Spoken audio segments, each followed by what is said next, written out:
Há um cano de cobre saindo do chão no meio da nossa horta. Custou $1,97. Os vizinhos estão olhando para ela há meses. Eles não sabem que o cano é apenas a ponta de um sistema que vai para o subsolo. Existem duas camadas ocultas por baixo, e todas as três juntas fazem algo que nenhum saco de fertilizante faz. O canteiro do jardim se rega sozinho. Ele protege nossos tomates pão da requeima. Ele gera uma carga elétrica mensurável que repele fisicamente as lesmas. A cada ano torna-se mais fértil, não mais pobre. Não inventamos isto.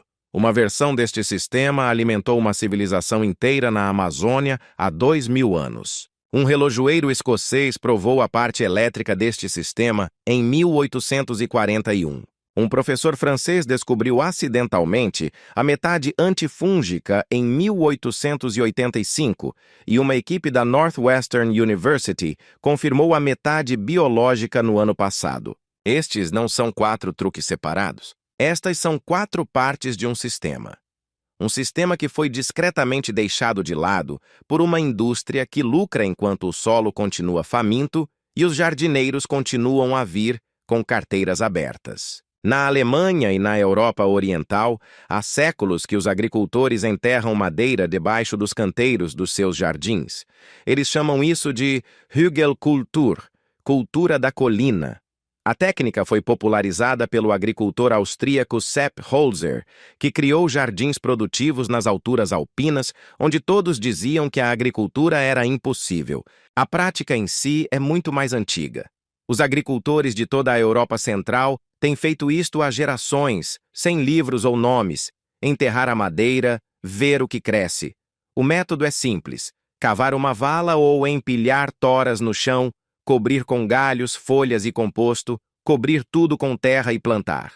O que acontece a seguir se transforma em um milagre científico.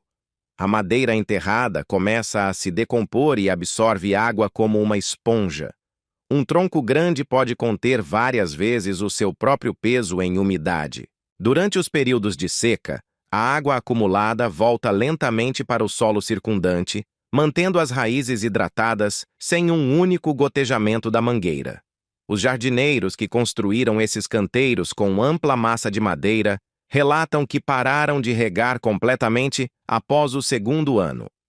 Um canteiro que se rega sozinho, utilizando apenas a água da chuva armazenada, libertada lentamente pela madeira apodrecida. Sem sistemas de gotejamento, sem temporizadores, sem contas de água, a umidade é apenas o começo.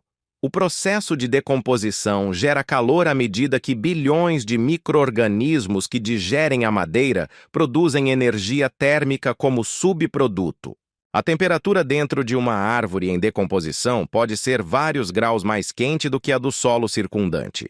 A época de plantio chega semanas antes devido às superfícies do solo mais quentes. As culturas sensíveis à geada sobrevivem mais tempo no outono. A madeira aquece a cama por dentro, criando um microclima que prolonga a estação de cultivo nos 2 sentidos, sem um único watt de energia artificial. À medida que a madeira continua a se decompor ao longo de meses e anos, ela alimenta uma explosão de vida no subsolo. Os fungos são os primeiros a colonizar as toras, enviando fios brancos de micélio através das fibras da madeira, como uma rede de comunicação subterrânea. Seguem-se as bactérias, chegam os vermes, besouros, colêmbolos e ácaros, fixam residência permanente. A madeira em decomposição torna-se um habitat, uma cidade onde os organismos transformam a matéria orgânica bruta em formas que as raízes das plantas podem absorver diretamente.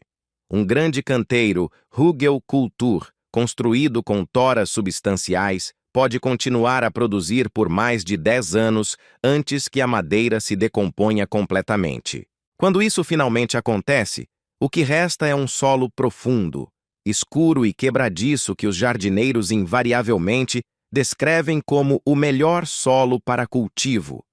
O canteiro fica mais fértil a cada ano, e não mais pobre.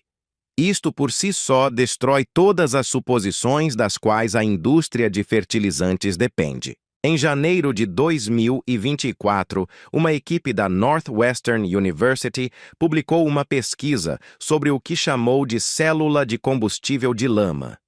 Era mais ou menos do tamanho de um livro de bolso e funcionava através da recolha de eletrões libertados pelas bactérias do solo à medida que digeriam material orgânico no subsolo. A mesma espécie de bactéria que coloniza todos os troncos enterrados. O dispositivo superou tecnologias comparáveis de energia do solo em 120%. Enquanto houver carbono orgânico no solo para a decomposição microbiana, a célula de combustível poderá durar para sempre, disse o pesquisador principal. As células de combustível microbianas do solo foram demonstradas pela primeira vez em 1911, mas uma equipe da Northwestern University é a primeira a fazer com que funcionem de maneira confiável em condições reais ao ar livre, com solo úmido e seco.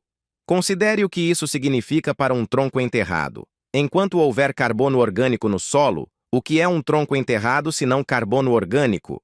O que as bactérias fazem quando o decompõem é liberar elétrons. O que os elétrons fluindo através de um meio condutor criam é uma corrente elétrica. A madeira em decomposição no canteiro do seu jardim é uma bateria viva.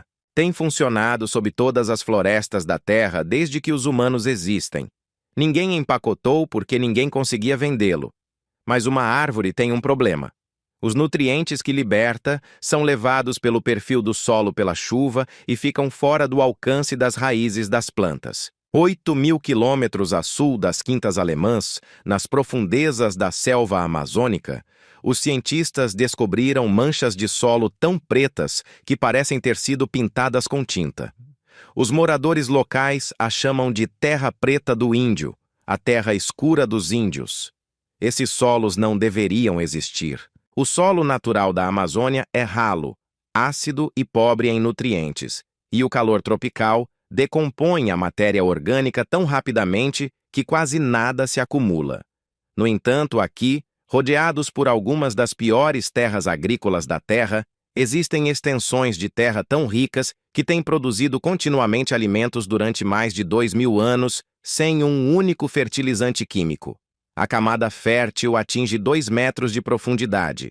Contém 3 a 18 vezes mais carbono do que o solo da floresta circundante. Os aldeões brasileiros ainda o exploram e vendem como solo de qualidade para vasos. Durante décadas, os cientistas debateram se o solo era natural ou artificial, até que os arqueólogos encontraram fragmentos de cerâmica, espinhas de peixe e a assinatura química inconfundível do carvão, produzido deliberadamente em todo o perfil do solo. Os indígenas amazônicos criaram-no especificamente pegando madeira e aquecendo-a em poços com baixo teor de oxigênio para remover óleos voláteis e produzir carvão. Não cinzas, mas o sólido estável, poroso e rico em carbono, que hoje chamamos de biocarvão. Eles trituraram-no, misturaram-no com restos de cozinha, restos de peixe, esterco e cerâmica quebrada e acrescentaram-no aos seus jardins durante gerações. Antes de esses locais serem devidamente documentados, a maioria dos historiadores negava que a Amazônia pudesse sustentar grandes civilizações estabelecidas. Eles estavam olhando para a terra errada. Aqui está um detalhe que deve mudar a maneira como você pensa sobre o carvão vegetal. 1 grama de biocarvão à base de madeira contém até 300 metros quadrados de área de superfície interna. Sob um microscópio, o carvão aparece como um favo de mel de pequenos túneis e câmaras escavadas em carbono puro. Esses poros fornecem habitat para bilhões de micro-organismos que decompõem a matéria orgânica e entregam nutrientes diretamente às raízes das plantas. Os poros retêm água no solo arenoso que, de outra forma, secaria em horas e soltariam argila pesada que, de outra forma, sufocaria as raízes. Mas a propriedade que liga o carvão ao cobre é elétrica.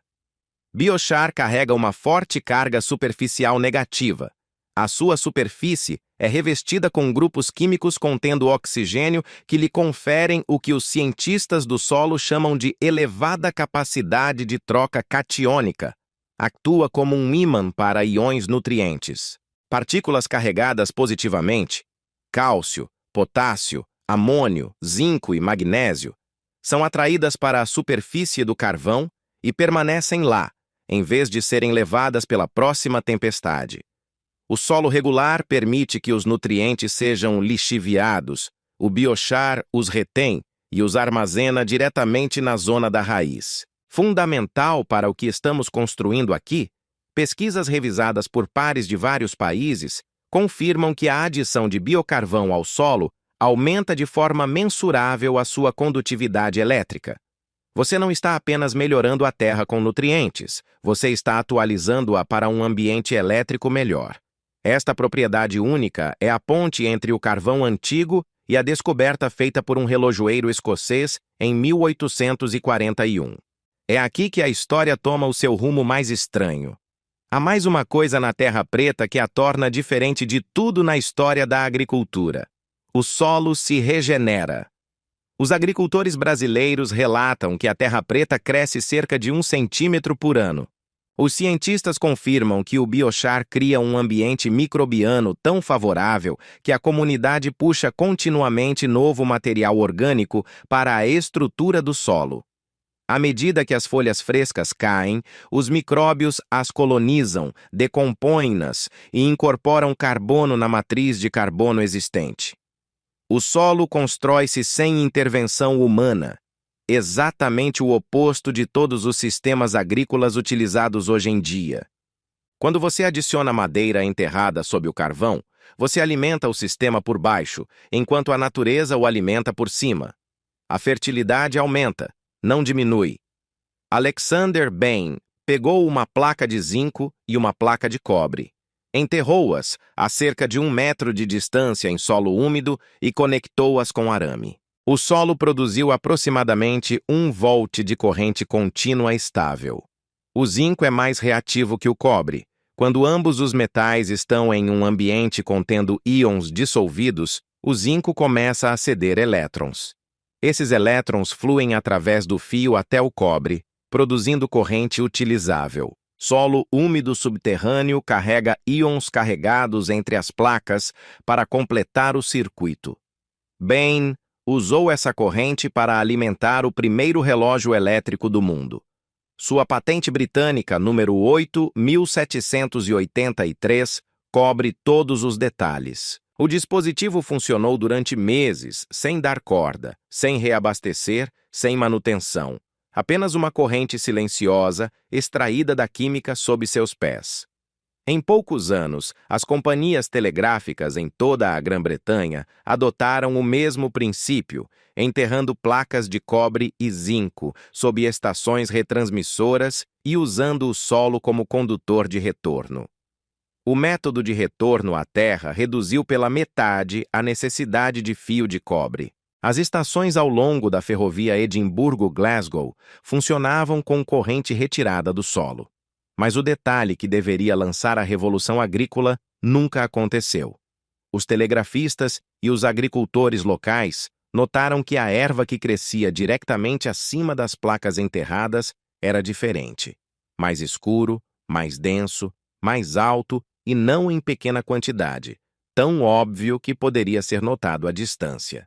O chefe da estação de Yorkshire apontou para uma faixa verde exuberante que corria ao longo da linha de retorno enterrada, enquanto a grama de ambos os lados era lisa e clara.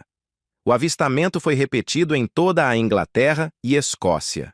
Onde quer que a terra conduzisse corrente entre 2 metais enterrados, a vegetação florescia. Ninguém publicou artigo. Ninguém enviou um pesquisador, ninguém relacionou a grama verde com uma bateria enterrada.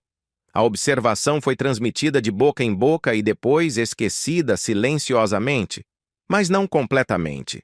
Em 1918, o Ministério da Agricultura britânico criou o Comitê de Eletrocultura para estudar formalmente se a estimulação elétrica poderia aumentar o rendimento das colheitas. O comitê incluiu físicos, biólogos e engenheiros elétricos e conduziu testes de campo por quase 2 décadas em toda a Inglaterra e Escócia.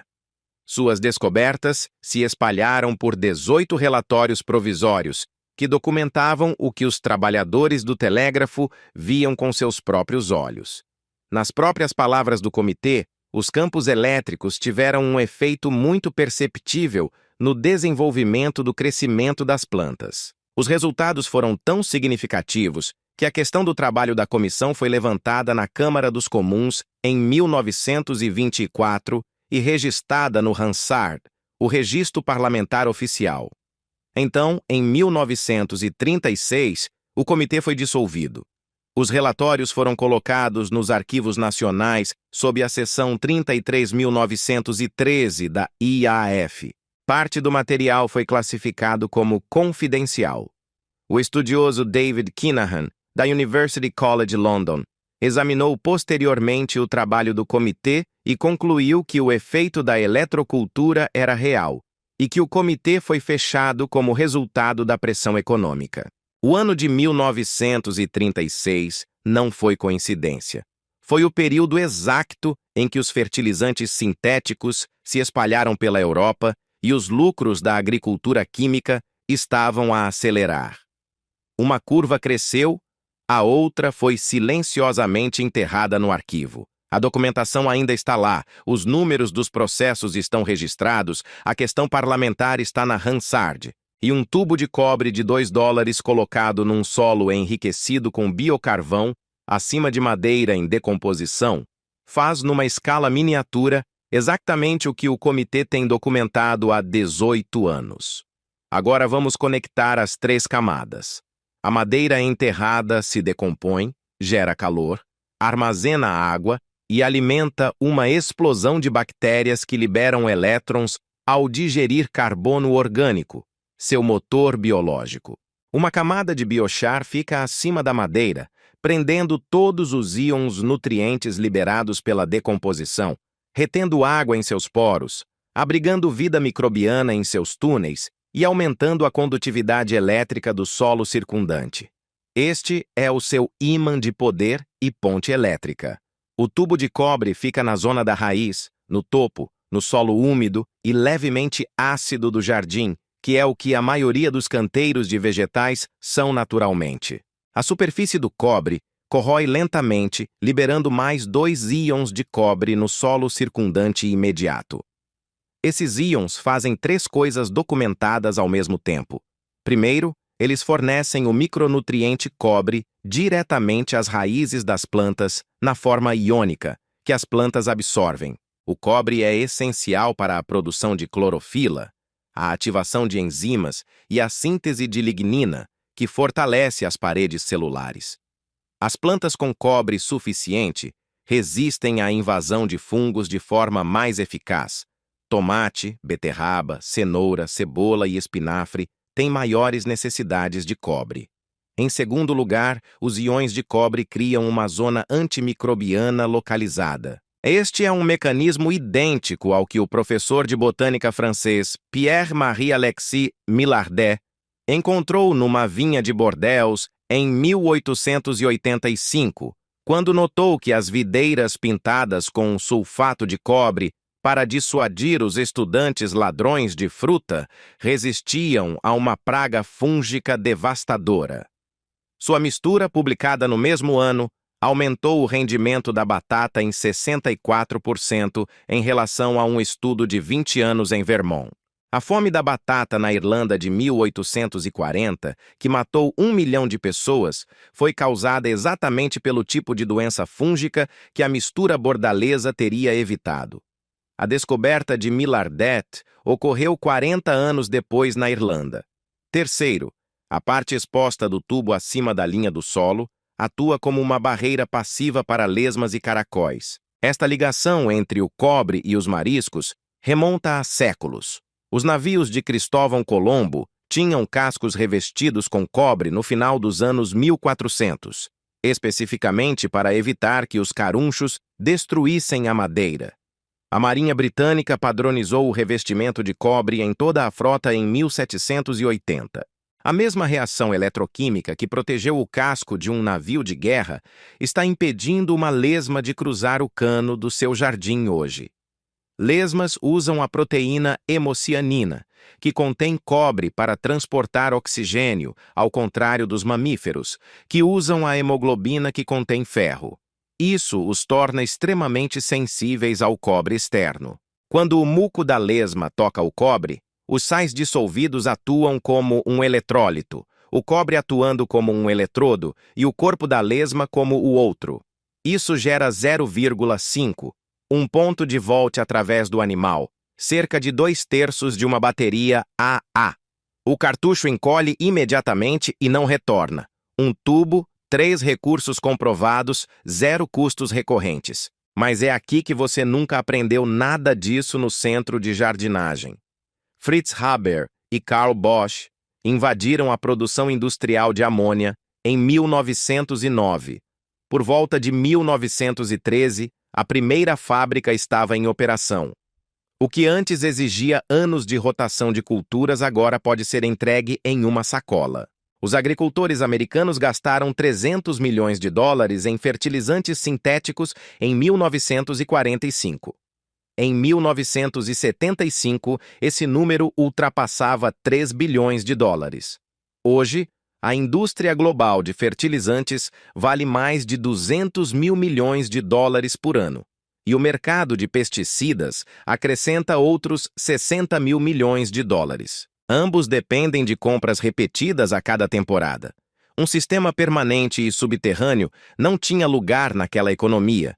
A mistura bordalesa, que qualquer agricultor poderia misturar a partir de 2 produtos químicos baratos, foi substituída por produtos sintéticos patenteados a partir da década de 1930.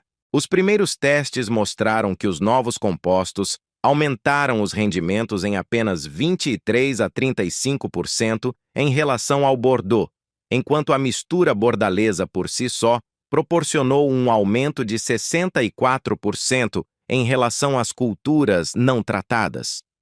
Os substitutos muitas vezes tiveram um desempenho pior, mas geraram receitas de licenciamento.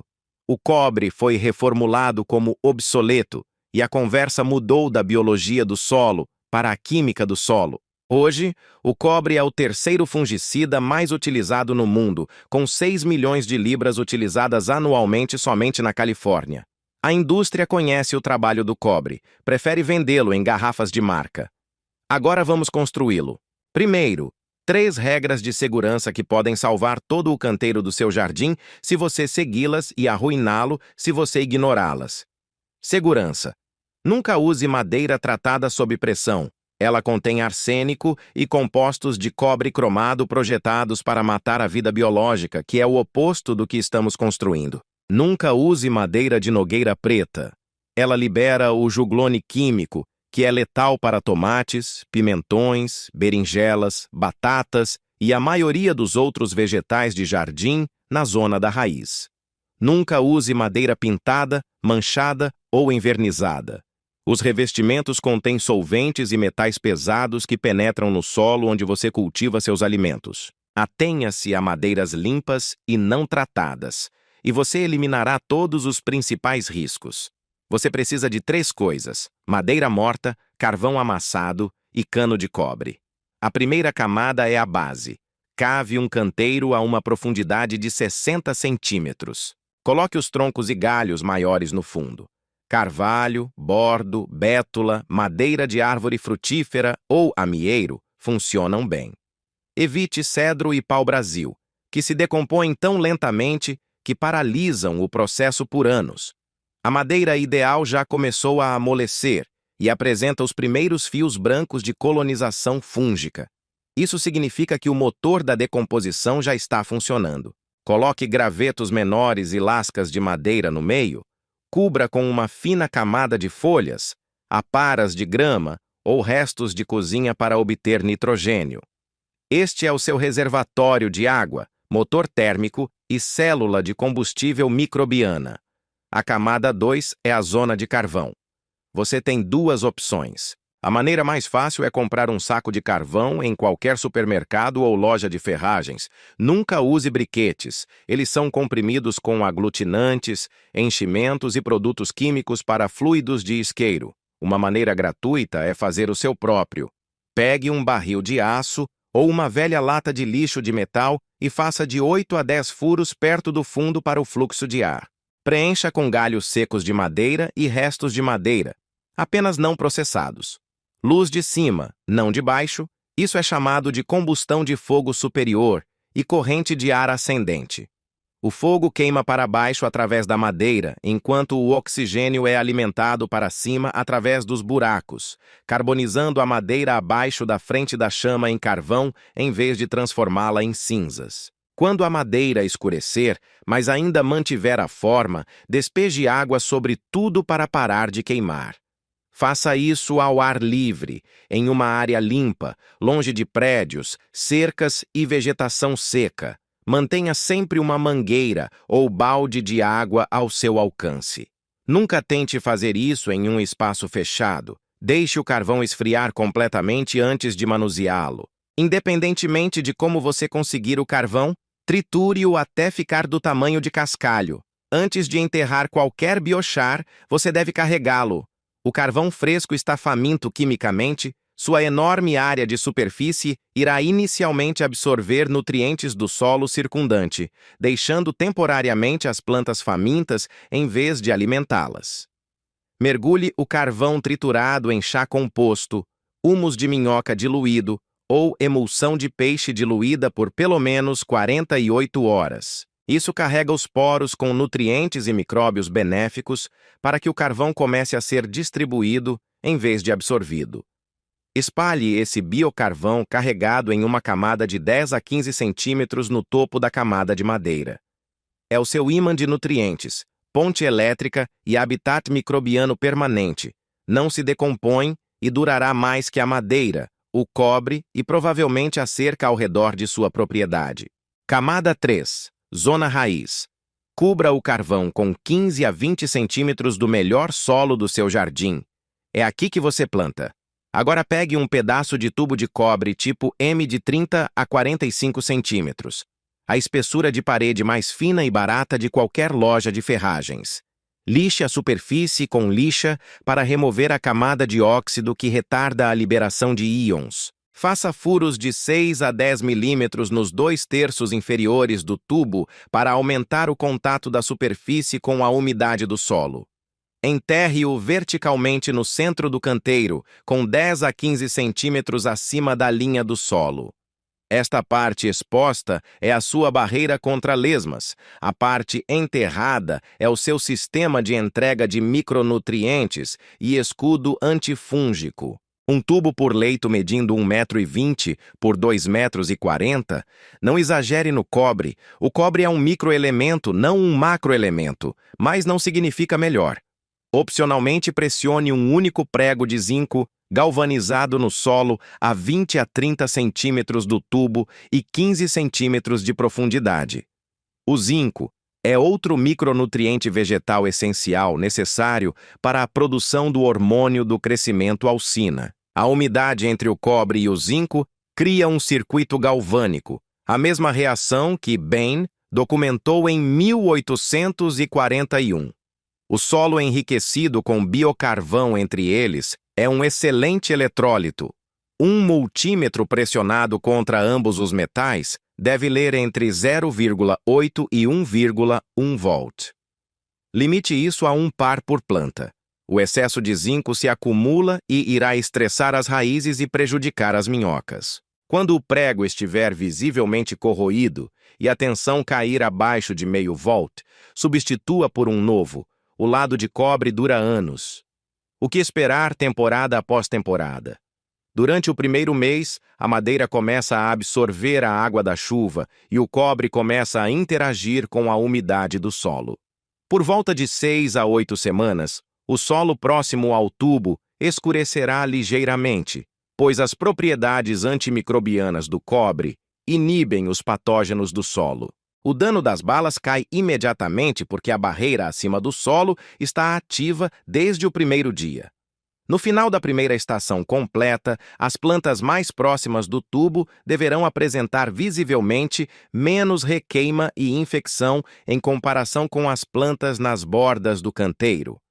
No segundo ano, a camada lenhosa entra em pleno vigor como reservatório de água.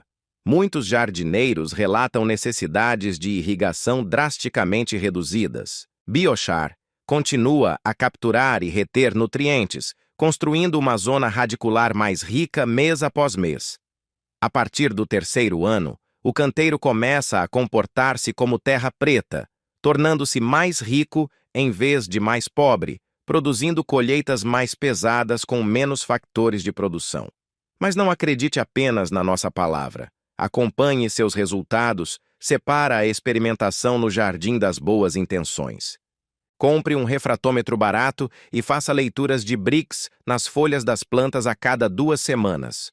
O Brix mede açúcares dissolvidos e sólidos na seiva da planta, um indicador direto da densidade de nutrientes e da saúde geral da planta.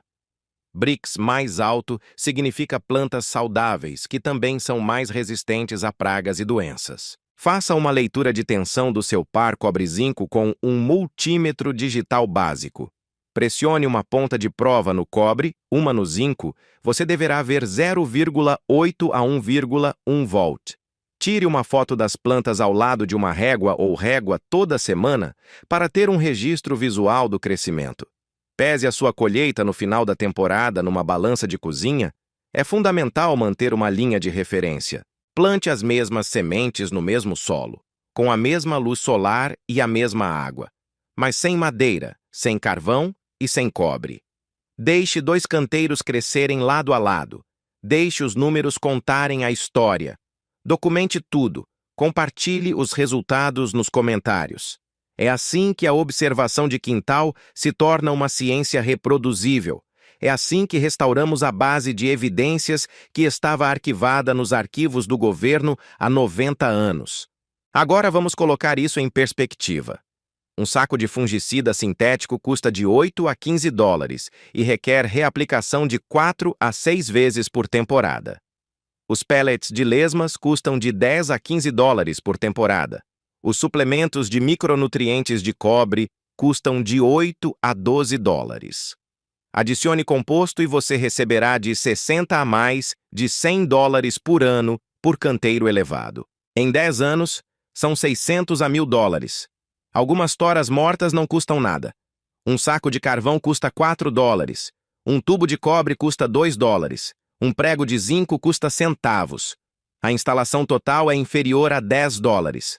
Em 10 anos, menos de 10 dólares versus potencialmente milhares de dólares, todo um modelo de negócio entra em colapso antes da experiência dos 10 dólares. Cada camada alimenta as outras. A madeira alimenta a biologia abaixo, o carvão mantém a química no lugar, o cobre e o zinco controlam a entrega de oligoelementos através da zona radicular. A água é armazenada na madeira e liberada conforme a demanda, o calor irradiando para cima a partir da decomposição. Biochar aumenta a condutividade elétrica, o que potencializa a reação galvânica. A madeira alimenta os micróbios com carbono orgânico, que geram eletricidade biológica. A água apoia o funcionamento da célula galvânica e da comunidade microbiana. Retire qualquer camada e as outras 2 ainda funcionarão. Combine as 3 e você obterá algo que cresce ano após ano em vez de se esgotar. A prova está na selva amazônica há mais de 2.000 anos. Os solos de terra preta, criados antes do Império Romano, ainda são férteis hoje. O carvão ainda está no solo. A única coisa que mudou foi quem controlava a conversa sobre como os alimentos deveriam ser cultivados. Curta e inscreva-se.